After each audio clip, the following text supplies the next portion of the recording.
Good day to you. And have you heard the news? Come closer. The news is new. Yeah, did you know that? Yeah, we often throw that word around news, but we forget, I think, sometimes that the basis for news is that what we're learning from news is something new. And that's where that word comes from. And in the United States, just like every other area of media content, news is a profitable business.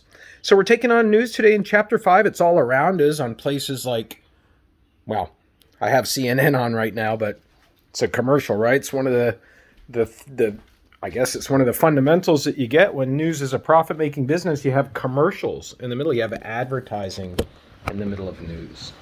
At any rate, we're taking on news today, chapter 5, the news business. And the chapter starts out talking about Jeff Bezos. You know, Jeff Bezos, he owns Amazon.com. And Amazon.com ventured outside of its normal business model by purchasing the Washington Post, purchased a newspaper. And it talks about how Jeff Bezos made it a personal purchase. He purchased it out of his own personal fortune. He really wanted to have a big platform in the newspaper world to have an influence on the news, and yet he's not a person who's supposedly calling the shots as far as what stories should be run or what stories should be blocked, etc. He's supposedly never requested a single story for the Washington Post, and yet Jeff Bezos also is the subject of news stories, particularly in the Enquirer, the National Enquirer, which went after his personal love life and threatened to publish a bunch of photos of him, selfies below the belt, so to speak, of Jeff Bezos. And so it speaks to the early part of this chapter, the idea that news can be ruthless, it can be profitable, and it can be mysterious in many ways. So let's move on and talk about the founding of news. We're going to be covering not only news in newspapers in today's video lecture, we're also going to be talking about news on television, news in magazines, and news on radio as well. So when do we get news in the New World? Well, we know that the Gutenberg printing press from our last class made it possible to pump out in a mass kind of way any publications, books, newspapers, and later magazines. And so we have printing presses setting up in the United States. And before we get to the U.S., I want to mention that the very first English-speaking newspaper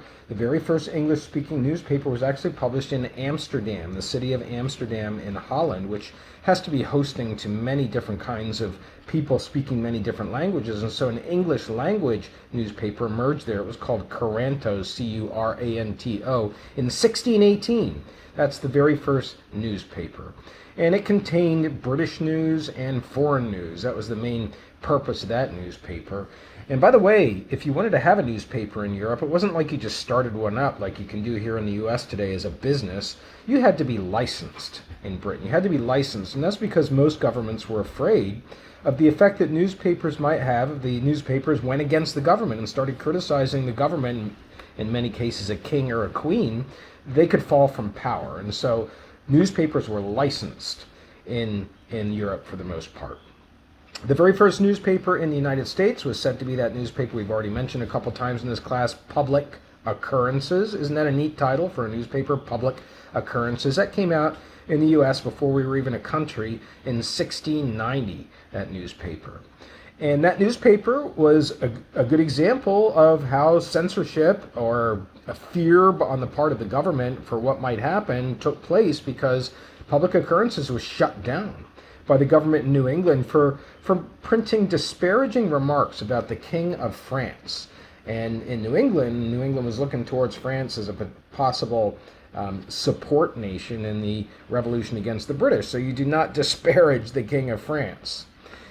We have another example of this as well, of newspapers getting on the wrong side of government, so to speak. James Franklin, the brother of Ben Franklin, James Franklin published a newspaper called the New England Courant, Courant. That's like a courier. That's what that word is. It comes from courier, current, like the Stroud Courier, which is the university's newspaper.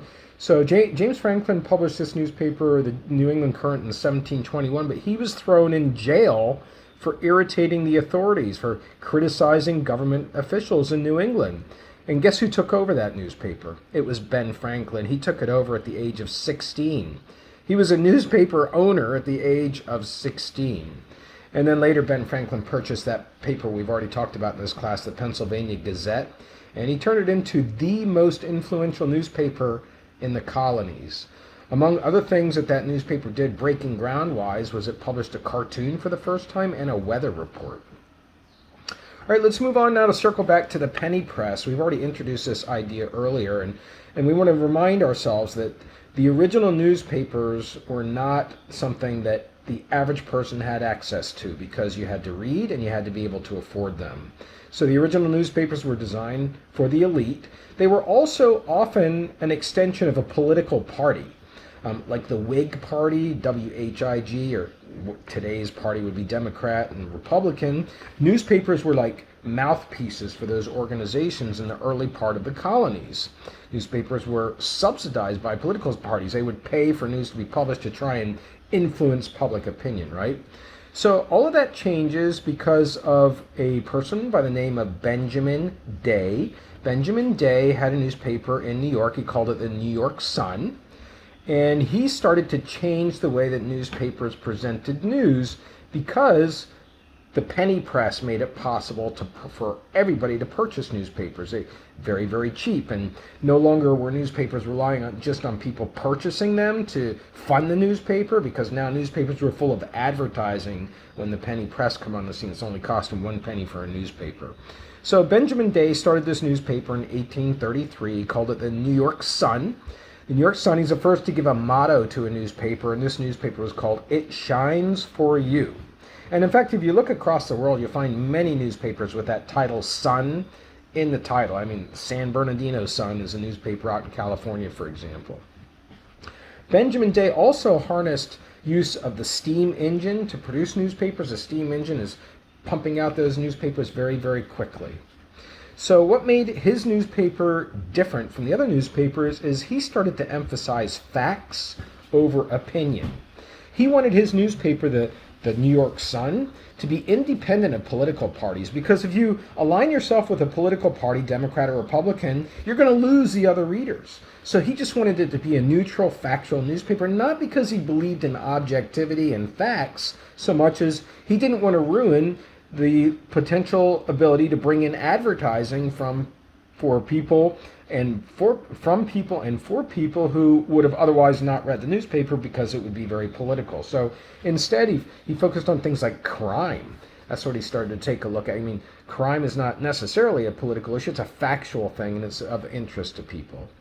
Other papers followed his lead: the Critic, the Herald, the Star. All of these are penny press papers.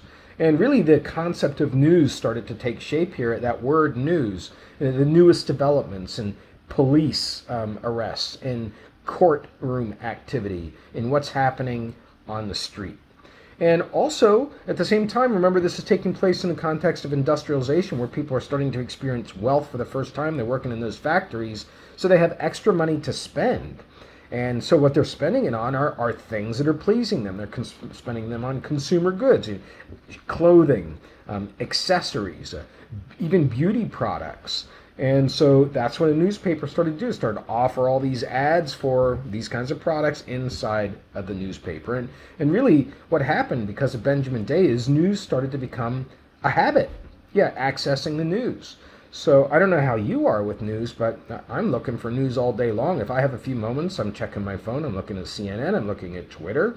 I'm seeing if any news is coming across Facebook. I often have the television on news programs. I watch Meet the Press every weekend. We'll talk about that show a little bit later. So news is something that some people anyhow, and usually later on in life, like my age group will be doing a lot more than your age group, news is something that people seek. It's become part of our daily habits. And news is essential to a democratic society, because a democratic society is based on the idea that everybody should have representation in the decisions that are being made. But in order for people to be represented in the decisions being made, they have to know the issues. They have to be informed. Otherwise, they can't vote for politicians. They can't take up policy positions. They can't agree or disagree if you're not informed. And so that's what news does. It helps our society to remain democratic.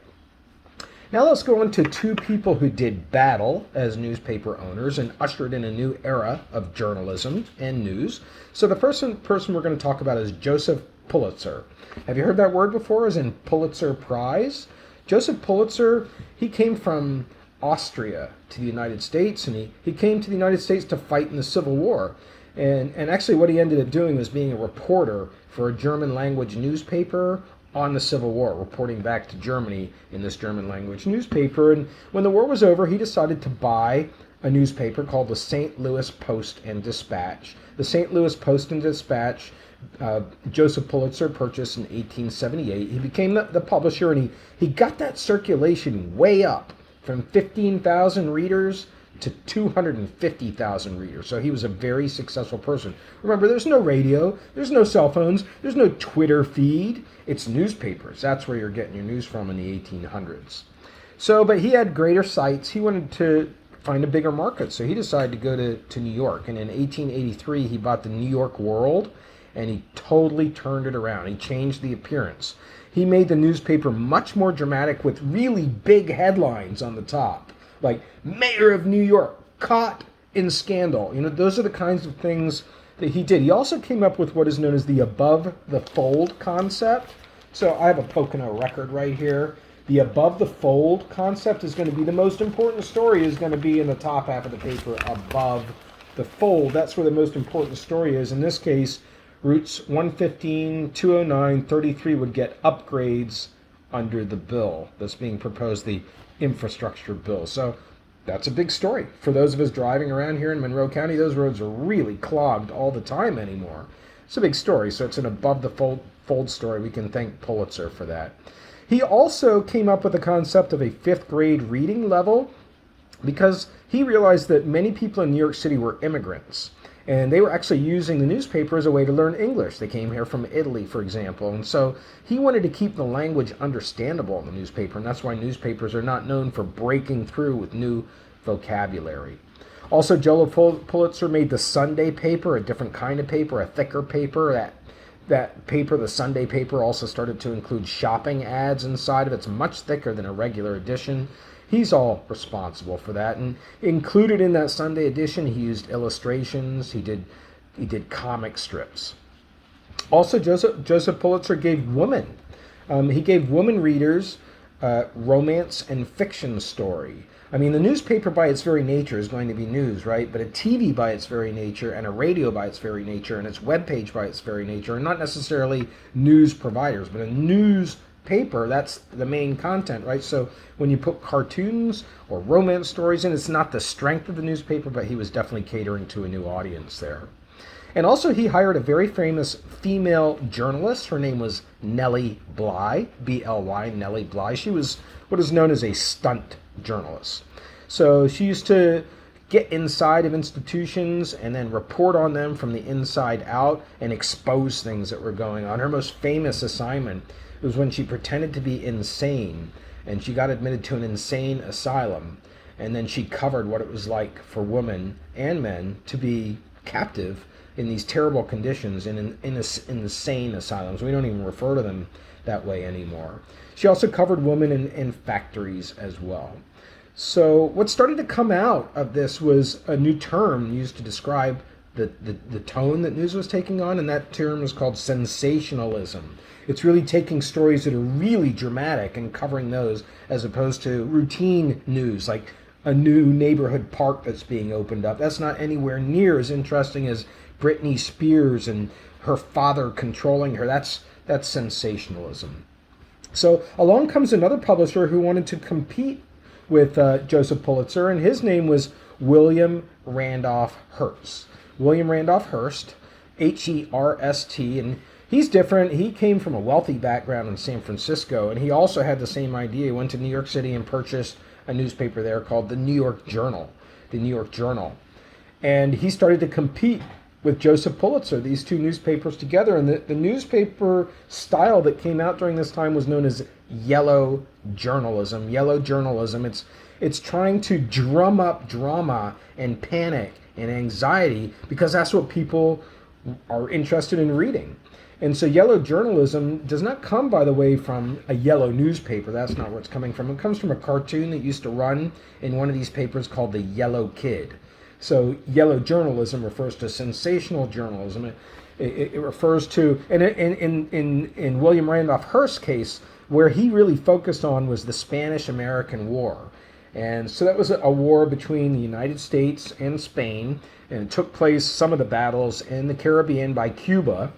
And a very famous quote for William Randolph Hearst that shows his commitment to sensationalism was, one day he got on the phone with a reporter who was in the Caribbean, and William Randolph Hearst wanted a story about the war, and the reporter said, "Yeah, but there's nothing happening today."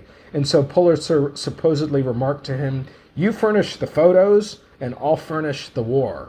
In other words, he'd be kind of making it up, right? Because he's pursuing sensationalism.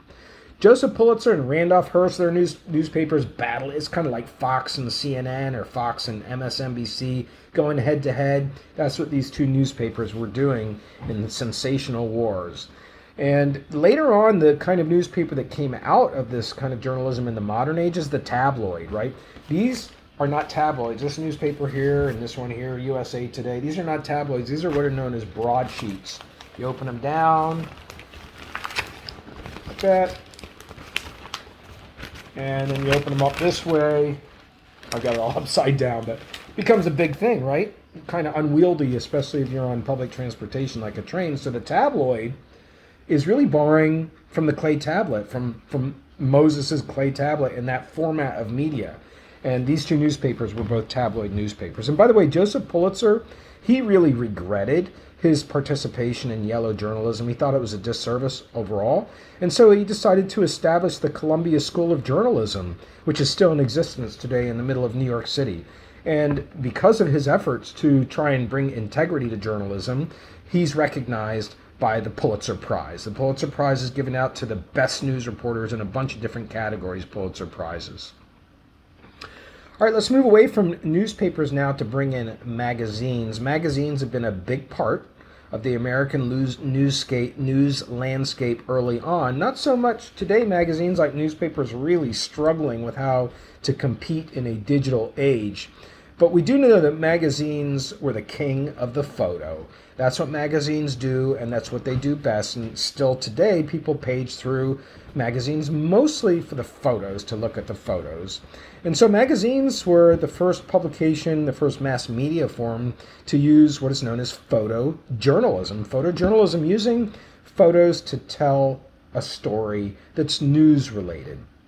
One of the most famous people to do that was Matthew Brady. Matthew Brady was a photographer. He mostly took portraits of famous people like President Lincoln, but he also did a lot of photos of the Civil War.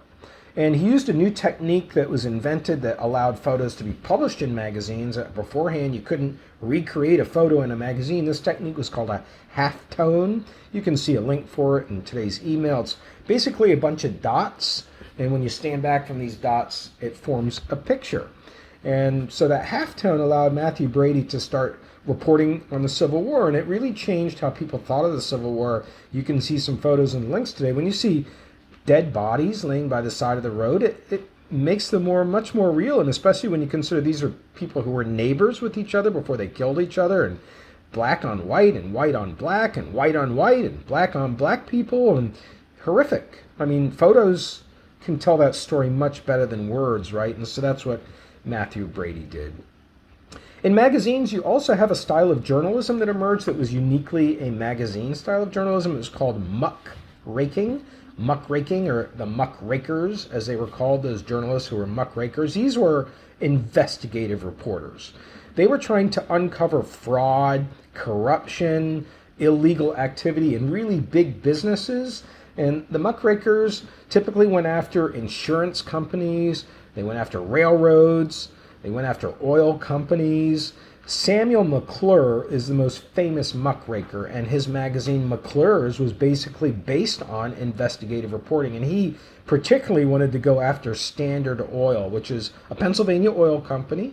It's now Chevron today. If you buy Chevron gas, it's the original Standard Oil, founded by John Rockefeller outside of Erie, Pennsylvania. And that company, known for a lot of corrupt practices and price gouging of the market and unfair competition, and that's what the muckrakers would go after.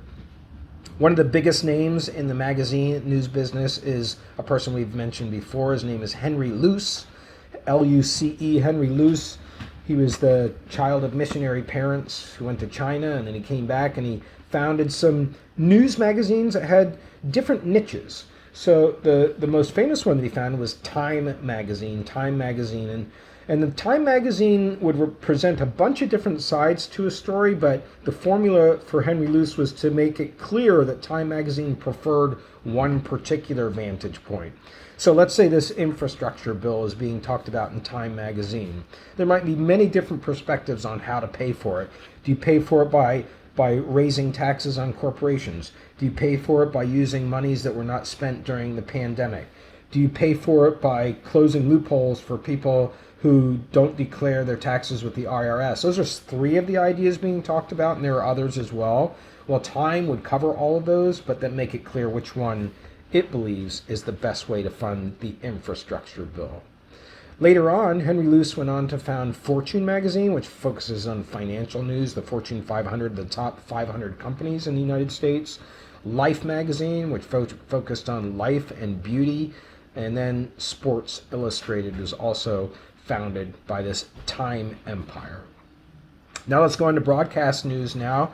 Radio stations, we're going to have a whole separate class on radio, a whole separate class on television, but just right now to let you know that newspapers and magazines are not existing in a vacuum. They do start to get competition from the electronic media. Radio started in 1920 right here in Pennsylvania in KDKA, that's the name of the radio station in Pittsburgh. And that very first station was broadcasting news. It was not broadcasting music, it was broadcasting the results of a presidential election between Harding and Cox. And it was being done in Pittsburgh, Pennsylvania. That's the first instance we get of a radio broadcast, and it happens also to be a news broadcast. But guess what? A lot of radio stations were owned by newspapers, and they saw radio stations as a threat to their core business. So newspapers tried to ban radio stations from delivering certain kinds of news. They had all these rules. You couldn't deliver live news. You couldn't deliver foreign news. All of these rules against radio because they didn't want the newspaper audience fleeing. And so what did radio say? Radio said, well, the hell with that. We're going to start our own news teams. And that's exactly what CBS did. And so news became a very strong feature in radio stations early on. And radio did offer live news. It's something newspapers cannot offer. Live news was offered by TV news. Then we get television getting into the news business as well. TV comes along in the 1940s, doesn't really catch on to the 50s, but in 1940 we have the Republican Convention being covered by NBC, the National Broadcasting Corporation, covering that convention in 1940. It was a news event. And the longest running show on television actually is Meet the Press. Meet the Press. You know, they have that saying, if it's Sunday, it's Meet the Press. It's on at 10 o'clock here in Pennsylvania. The host is Chuck Todd, and you're going to have political people on that show every single week discussing the pandemic, discussing the infrastructure bill. That's that big news program. It's been the longest running news program on television.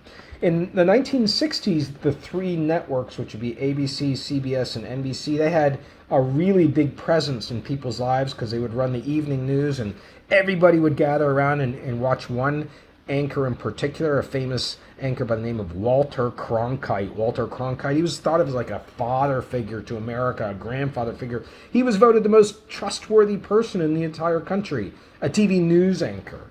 And he was very, very big in the 1960s. Now let's go into the news business and talk about what it's like to be in news today. And we're going to circle back to newspapers here and just report that, we're going to report that newspaper circulation has been declining since the 1990s. It's still declining today. Newspapers are operating in an extremely competitive environment. When I look at this Pocono record here, it is so thin compared to how it was 20 years ago. And this back page here with all these classified ads, most of the ads are on Craigslist, right, or other places like Facebook Marketplace. This is 10 pages long. That's the entire length of the Pocono record, and it speaks to how difficult an environment it is to be a viable newspaper today.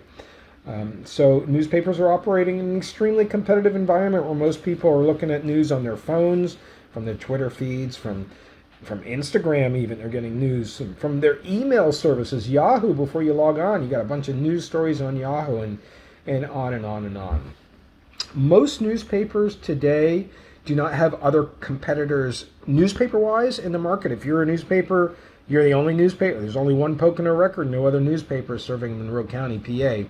But you're receiving competition from online news, from TV news, etc. So it's a strange situation for newspapers. Most newspapers today are owned by chains. These would be parent companies that own several newspapers in several markets. The biggest one is the Gannett Company, Gannett, also owns USA Today. And they merged with another big company called Gatehouse. They moved with another company called Gatehouse. And they're finding it's just really difficult to monetize content on the web because most people expect to get their news for free. Now let's head to talking about some national newspapers and what makes them so special, because these are still very viable newspapers in the United States. First one we have is the Wall Street Journal. That's a financial newspaper. It's known as slightly conservative, but it's mostly reporting financial news. It is owned by the News Corporation. That would be Rupert Murdoch's company. Then next up we have USA Today, originally designed to look like a television set. It still does a little bit. New York USA Today used to be seen as like a light newspaper. It didn't really have a lot of substance, a lot of pictures, a lot of graphs, a lot of color to it. But it's really changed the way that it's perceived today. It's a solid newspaper. It has a distribution model that's different than the others. You get a USA Today for free in the hotel. They just slide it under your door in most hotels. That's how they get the newspaper distributed to business people on the road and get to those business people with the ads that appear in there. Then we've got the New York Times, the most prestigious newspaper in the United States, the New York Times. It's known as the most prestigious newspaper. It's got a slogan, all the news that's fit to print. In other words, if it's not in the New York Times, it's not really news. And you can find people on TV talk shows on Sundays citing New York Times articles, citing New York Times opinion editorial pieces. That's the kind of impact that the New York Times has as a gatekeeper. And yes, it is known as a liberal newspaper overall. Then we've got the Washington Post. That was a political newspaper. It is the newspaper that brought down a whole presidency, Richard Nixon and the Watergate scandal, Watergate being a hotel where his team spied on his political opponent. The whole thing fell apart and he had to resign. That was all done by two very famous journalists who are still going around today, still writing books, still on TV talk shows. You've got Bob Woodward. He's still a very big, important journalist. And Carl Bernstein. These are the two journalists that worked on the Watergate story. Then we've got the Los Angeles Times. The Los Angeles Times is a newspaper that is known for mainstreaming. Mainstreaming is citing minority voices much more often in the newspaper to mainstream them, to bring them into the mainstream. And actually, the Los Angeles Times has won quite a few Pulitzer Prizes. And then, of course, across the United States, we have many, many community and local newspapers. These are weekly newspapers or daily newspapers, still being thrown on the driveway, still ending up in those plastic mailboxes.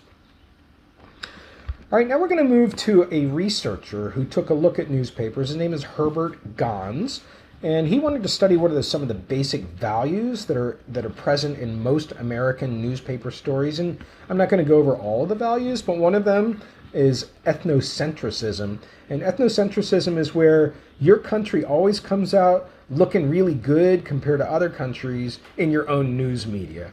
And so our news media are going to make Mexico look corrupt, going to make Mexico look like it's full of cartel problems. It's going to make Canada look like it's inaccessible, or Canadians are weird people. Or, I mean, that's sort of the overall tone, because news is ethnocentric. It's about the country that the news comes from and portraying it in a positive way. And then another value that you can find here is altruistic democracy. Altruistic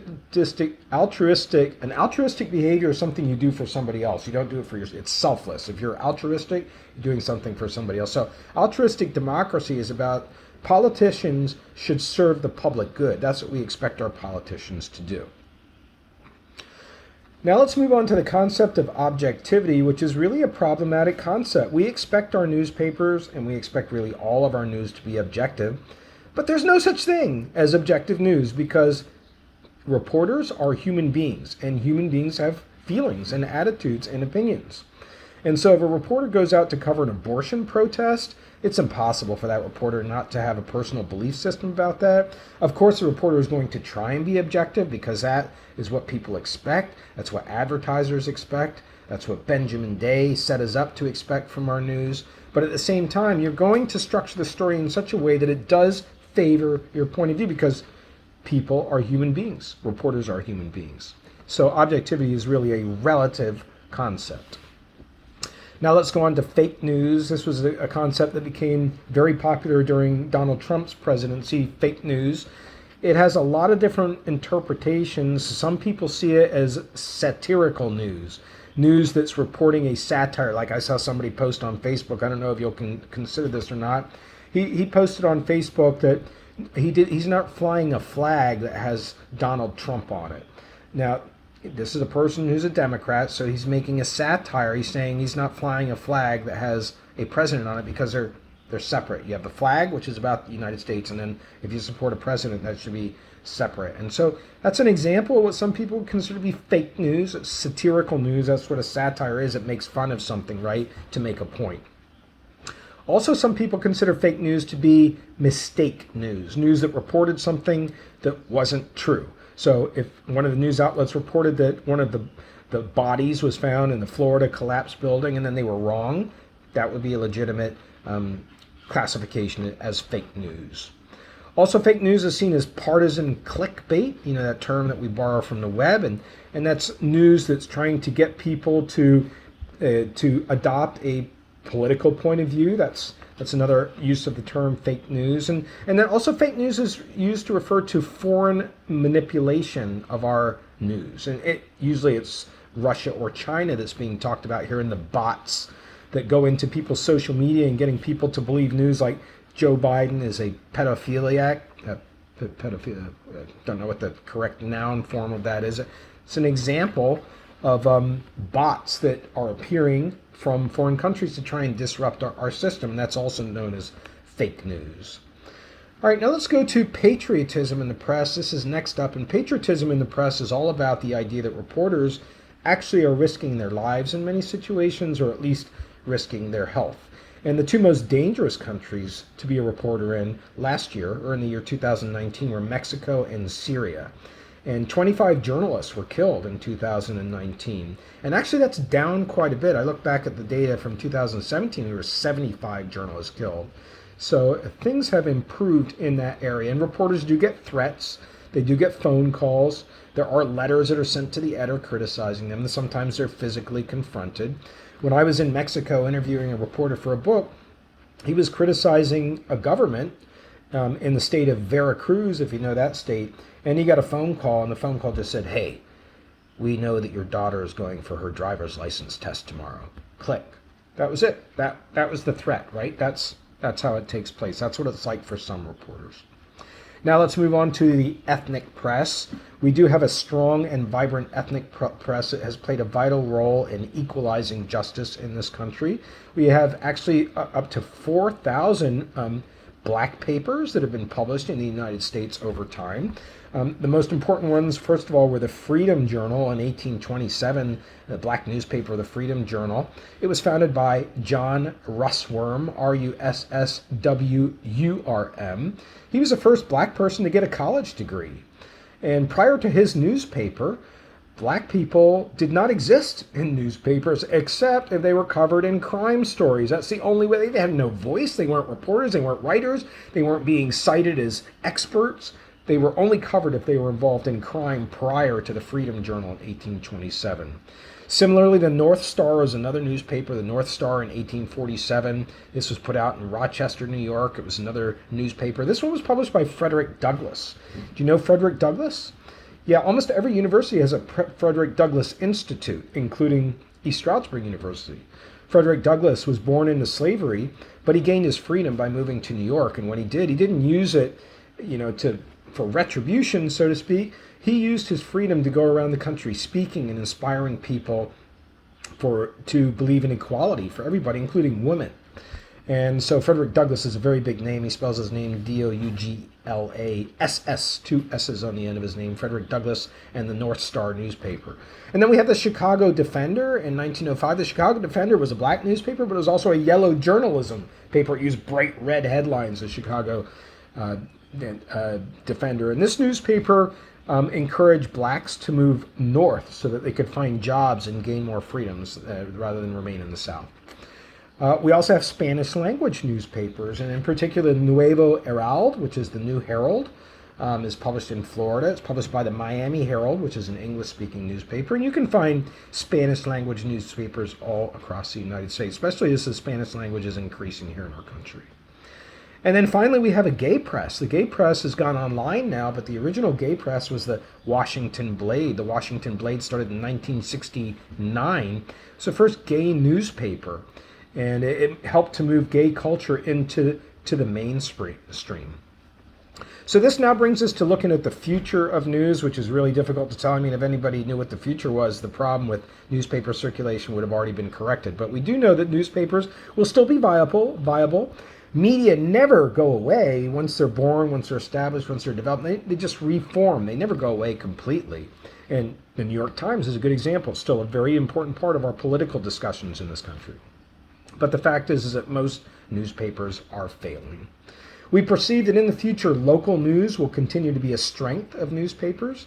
You want to read about the school lunch menu. You want to read about a local store that's going to open up. You want to read about a road that's going to be under construction, a bridge that's going to be rebuilt. You want to read about a concert that's happening in your town.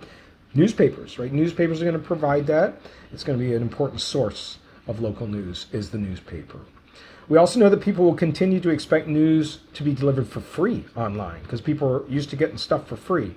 So getting them to pay, putting up a paywall, for example, is an idea that has not worked out well. Allowing people to have access to 3 articles and then they have to take out a subscription to get the 4th article. Some newspapers try that. In essence, what we're looking at for the newspaper is reforming the very idea of a newspaper because it's no longer paper, right? So really the concept, in my view, needs to be changed to a news organization. Like the Pocono Record should no longer be a newspaper. It should be a news organization. How you rebrand that is still yet to be determined. So there you have it, the news business. Have a great day.